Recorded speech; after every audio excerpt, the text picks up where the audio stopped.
எனக்கு சொன்ன சிச்சுவேஷனுக்கு வந்த வார்த்தை தான். அது ஒரு பெரிய அதில் ஹீரோவுக்கு எழுதும்போது கொஞ்சம் நல்ல வார்த்தைகள் வரணும், கொஞ்சம் இதாக இருக்கணும் சொல்லிட்டு எல்லாம் சொல்லுவாங்க. ஏன்னா பி வாசு அவங்க டைரக்ஷனில் வந்த படம் தான் பொன்மன செல்வன். அதில் வந்து சொன்னபோது இந்த மாதிரி வேணும் பாடணும்னு அப்போ எழுதின ஒரே பல்லவி இதுதான். நீ பொட்டு வச்ச தங்க குடம் ஊருக்கு நீ மகுடம், நாங்கள் தொட்டு தொட்டு இழுத்து வரும் ஜோரான தங்கறதான், நீ சங்க கட்டி வெள்ளை கட்டி உன் பேரை சொல்லலாம் இந்த பட்டி தொட்டின்னு சொல்லி எழுதியாச்சு.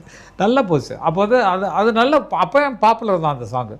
அதுக்கப்புறம் அவர் இல்லாத போது இந்த பாட்டு எவ்வளோ மகுடமாக இருந்தது அப்படின்னு நினைக்கும் போது ரொம்ப பெருமையாக இருக்குது. யார் வந்தாலும் இந்த இப்போ நிறைய படங்களில் ஒரு ஹீரோ வர்றான்னா நீ பொட்டு வச்ச தங்க கொடான்னு போட்டுருவாங்க. அவர் நடந்ததுன்னா மியூசிக் போட தேவையில்லை. அது வந்து ஒரு தெய்வ செயல் தான். இது வரிசையாக நடக்கிறது தான். எழுதும்போது தெரியாது நமக்கு இது இவ்வளோ பாப்புலராமான்னு. பாட்டு ரெக்கார்ட் பண்ணும்போது நல்லா குஷியாக இருக்கும். அவங்க பிக்சர் பண்ணி அதெல்லாம் ஜெயித்த உடனே மறுபடியும் அந்த பாட்டு ஜென்ரேஷனுக்கு வந்துட்டு இருக்கேன்னு நினைக்கும் போது